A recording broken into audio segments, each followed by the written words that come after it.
Welcome to Real Recognizes Reels, brought to you by Joseph Millhouse, Lawrence Fields, giving you our perspective on movies. I can say my name. Shut your face. I'm just saying. You don't speak unless spoken to.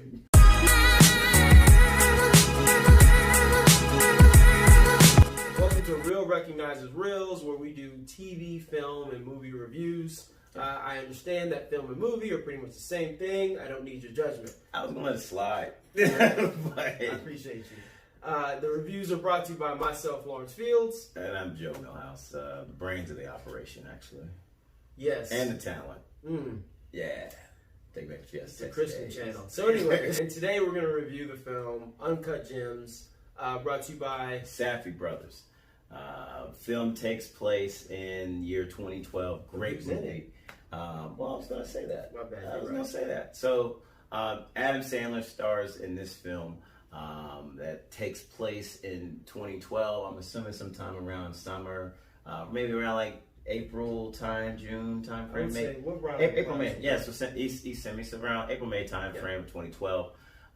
And the film centers around him owning a jewelry store, but also being a degenerate gambler. Can I say it that way? Yeah, he dives deep. Yeah. You talk about making bets. This guy is nonstop, and he's like, he makes the worst decisions, but he's such a likable guy. Like you're like, this is the same dude who has made films like this, you know. And I this was the first time you actually see him take off the comedy hat and really go straight into an actual drama. Really centered around him. He carries pretty much the whole film. He does, and it's kind of neat because you actually you've seen him be a little more serious in films like Spanglish. 50-50, Spanglish, Click. Yeah, it was the fourth in it. Correct. Punch Drunk Love. Correct. But they still had comedic aspects to it. They did. This one's serious undertones were through and through the whole movie. Kind of a charming guy, though. Kind of just really nice. But I mean, and just the film. I mean, he just kind of gets over his head, and it keeps you really on the edge of your seat because it's like you like the guy, you see him, he's coming out of the situation, and all of a sudden, he just makes a horrible turn, and so it really does kind of tell a story about life. Yeah. And you root for the guy. It's kind of like everybody has that friend who asks you for advice, you give them sound advice, and you turn around and they're doing the same exact thing you told them not to do. That is Howard. Adam Sandler's character. Yeah. So it was my first time seeing it. I know I'm not going to give a review, and I saw it like months later. I did. All right. So what? But anyways, but I thought it was really good. I kind of was skeptical because Adam Sandler typically does, how do you say this lightly? Bad movies? Very much so bad. Oh my gosh. Did you see that Jack and Jill? Stop. So Bedtime Stories wasn't bad. Correct. And then, not only that, they focus heavily in the trailers, which I usually look at to how I'm going to like a film, right? Yeah, sure. I'm still going to watch it, unfortunately. I'll never get that time back, but it is what it is. They focus heavily on Cameron Garnett being in the film. They use a little bit of clickbait via voice. Yes, yeah. And I was like, great, another basketball player in a movie. Yeah, I was kind of nervous about that, even though KG always brings like the energy on, his show he had on TNT, and like in little interviews I've seen him. But I was just like acting. I mean, name one successful, OJ. But other than him, wait, is he canceled? He's back. He was canceled. Now he's touchy back. Subject. I'm looking at it, and I honestly think that he did a really good job. I mean, yeah. Comparisons to I know you love He Got Game, Spike Lee joint. I do. I like Spike. I like Denzel. Who else is in that? What's the girl from Rosario Dawson? Yes, Rosario. She did a great job. Yeah. Just about everybody. The guy that brought the donuts killed it. Oh man, that cab driver. Everybody except Jesus Shuttlesworth, aka Ray Allen. So I mean, look, his film acting is not that. Roll the clip. It's not that bad. Accountant, I'm just wasting my time. If I hear you talk like that again, I'll kill you myself. Dang, let go of me. All those kids don't mean around here. I'm raising you, nobody else. Get off We're of not me. rich. We don't have no money. If those were really your friends, you wouldn't listen to them. They wouldn't be filling your head. I didn't say I believed it. I just said that that's what people are saying. Can't believe you listen to that. Fine, person. I'm sorry, all right? Goodness. You know, when you look back at it, he did his almost best, right? He did. But it gets better with He basketball. made every shot, did his own stunts. But it gets better with other basketball players trying their hand at acting, like this one.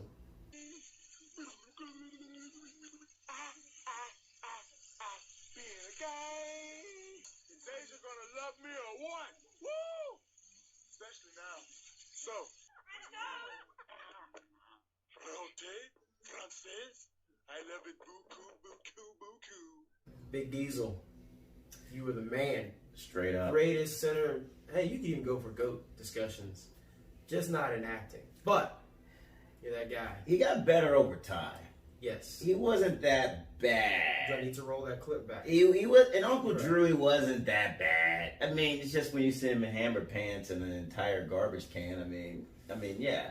I mean, one of the things that you ended up seeing, in the character that Adam Sandler's playing, is that you see him trying to really live not just a double household life, but multiple lives, you know, through this film. And so, like, I mean, what did you think about, you know, how he balanced that? Like, what was your take on it? Because He didn't.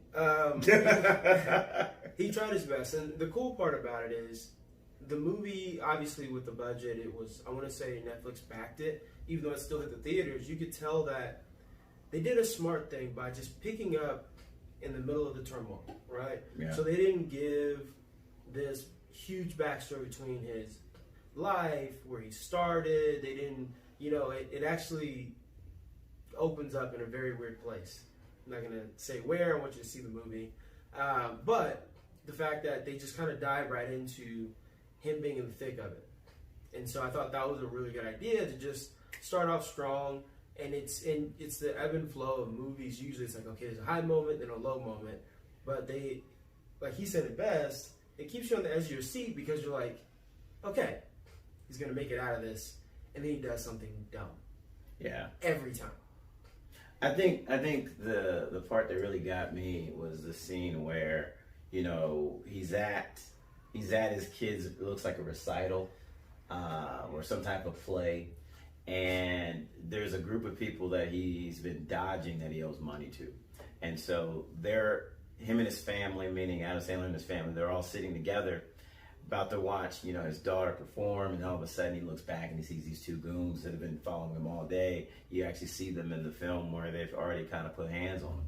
And how he gets out of that alive, you know, and that scene in itself will probably shook the hell out of me. I'm like, okay, these people are serious business. Yeah. But yet he continues and Yeah. perpetuates this more, man. It's just insane. And it's definitely, you know, one of those moments, you know, how you be praying, you be afterwards, you be like, God, look, get me out of this way, I ain't gonna ever do it again. You know, it's basically that, you know, but just on steroids. Correct. No, exactly. like he didn't see Jesus' face and told him, I'm done. Yeah. And still does it. So I'm like, I don't know. One of the things that made me realize, like, okay, now I see why he hasn't been put in the ground, or like other bookies, they're taking fingers, they're harassing family, because one of the guys he owes money to, which they don't reveal until later, which I thought was beautifully done, is his brother. Yeah. And it's like they're at a dinner, they're doing this whole cultural, like, Jewish dinner thing, and you see the guy that he owes money to there, and the tone from that, like the way they have him looking, he's not angry, it's more of a look of disappointment, like, I don't want to be here. Yeah. Right? And so that kind of further tells you why the person he owes the most money to isn't as scary. Now, he has some goons with him. Like, they handle business. Yeah, they got some serious which I wish they kind of would have delved into who they were, because as you look into the movie, things kind of go awry, and it's like, okay, what? And so, yeah, that's how I thought. Now, in terms of his life, like you said, he made some choices.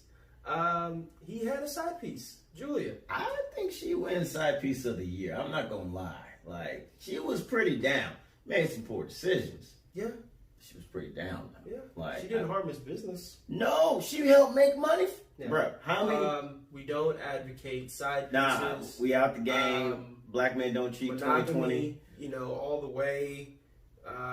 All the way. Be true to your wife. Yes. Girlfriend. Yes.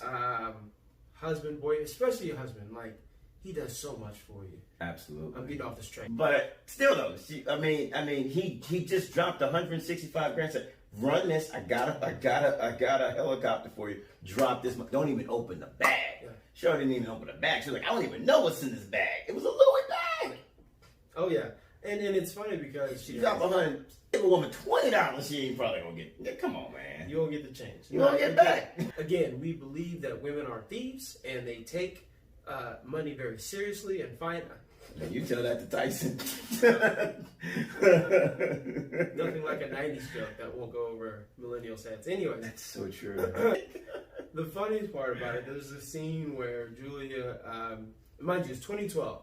Yeah. They introduced The Weeknd. He's got the hair and everything still. This is the weekend, pre-weekend. You know. This is weekday. Yeah, this Like, is he's not Tuesday. even there This yet. is Yeah. he ain't even made it to Friday, Saturday. Correct. Like, so they have a scene in a club. Like, they brought him up earlier, right? Then there's a scene in a club where she's there. She's, like, next to him, right? Yeah.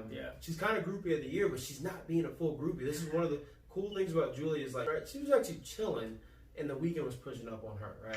She did kind of touch the merchandise, though. She, by force. No. Hashtag She made a. Never mind.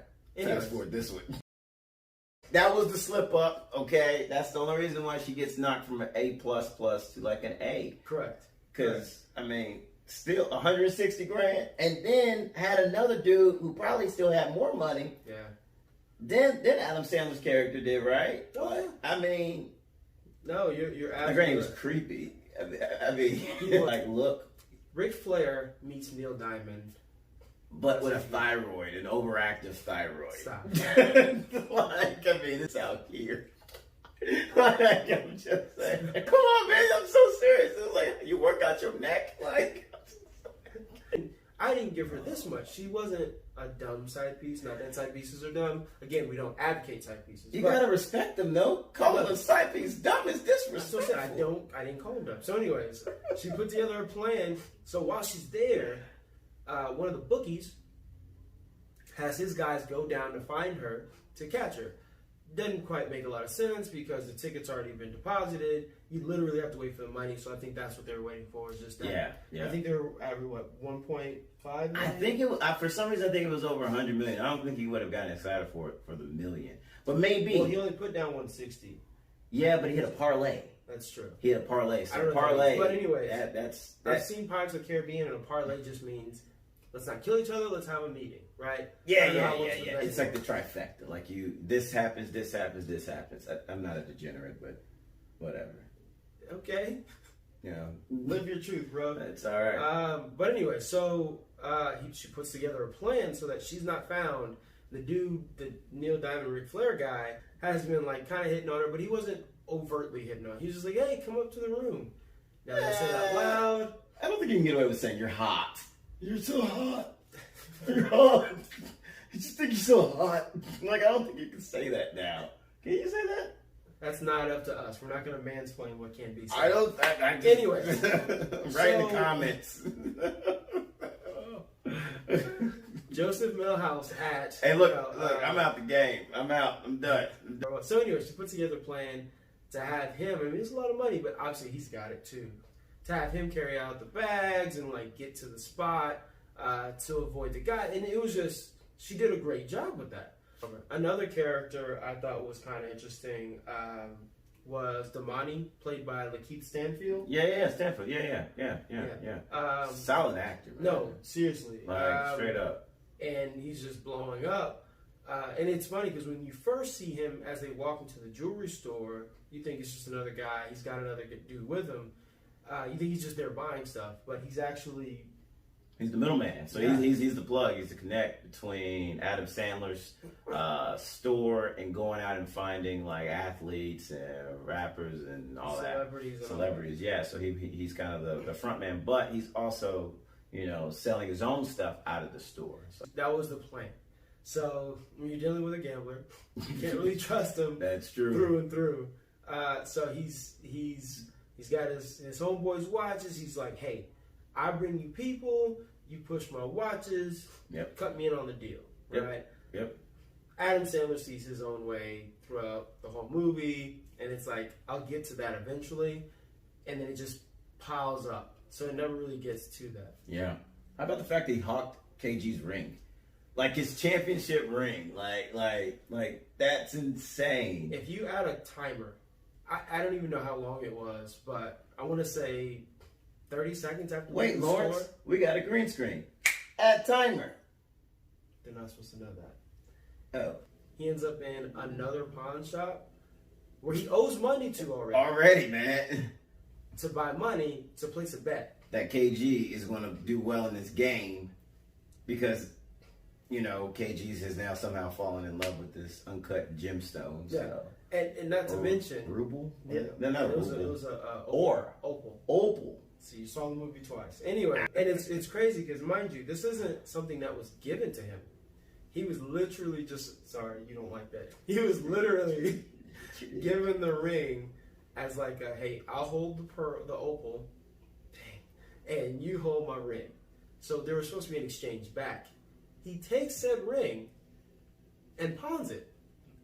To get money to go bet on the man who just took the ring from in order to make more money. And then eventually sell the opal. You see how much sense that makes? Dude, look, man. Look, man. And it wasn't even like he thought about it. Like, he legit, I think while he was taking the ring, in his mind, he was doing math. You know that scene from Hangover? When he, yeah. When he's going down the escalator. No. When he's at the table. Yeah, and he's going down the escalator at the casino, and like it's going up like he's posed like Rain Man, and he's sitting there. He's That's just not when playing. it happens. It's when he's at the table and he's counting cards. Yeah, and he starts playing. But it's not an escalator. It was an escalator. He's going down. Would you like to see the movie? Yes, please. Play set clip. My flag boy and your flag boy sitting by the fire. Singing, Iko, Ane. He's not a man, he's a loving machine. Check him out. I bring it back to the bottom of the map. It's like you're literally sitting on the edge of your seat. Not that it's suspenseful, but you're just in disbelief at the decision-making options. Bro, come on. And then how things kind of end and wrap up, you're like, like you really don't expect this type of No, thing. you didn't. You really don't. So I think they did. We spoil everything but the ending. That's what we do. Yeah. Okay. You gonna watch this movie? Okay. Right? If this doesn't persuade you, let me get the Denzel. If this doesn't persuade you, so go watch the film. You definitely gotta go check it out. Okay. Yeah. Okay. All right. Okay. Yeah. No, you gotta.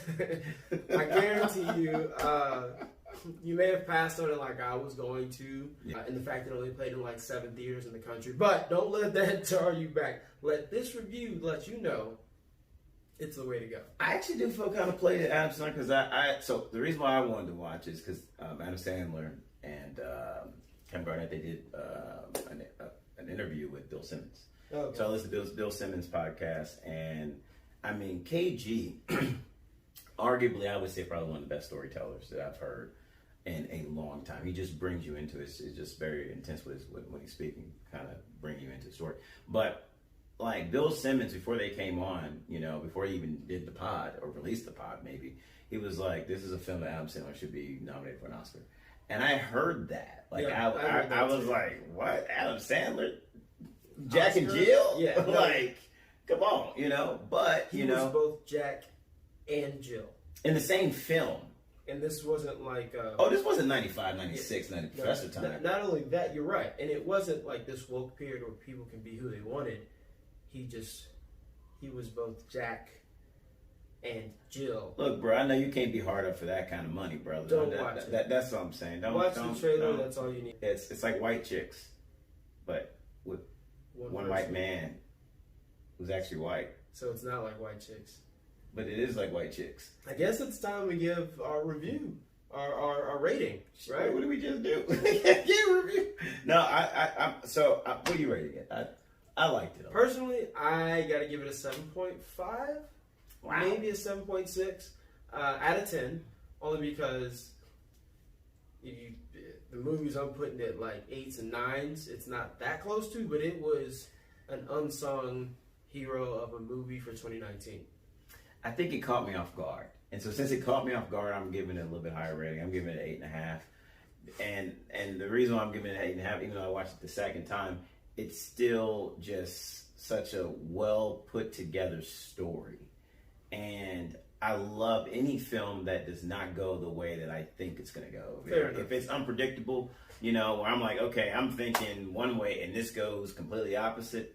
Hey, for those who ain't seen it yet, Ozark 3, you'll understand exactly what I'm saying.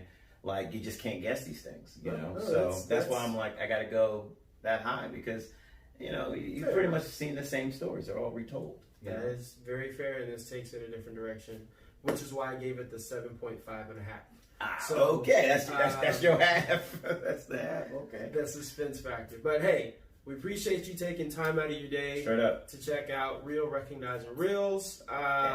Tune in, like, subscribe, hit the button, follow us for more reviews. They're coming soon. Actually, let us know in the comments a movie that you think we should check out and review for the rest of the fans. Maybe something you saw that no one else didn't. But yeah, stay tuned. Yeah. We'll keep some good material coming your way. All right. Take care. Have a good one. Yeah. You know what it is. Black Panther.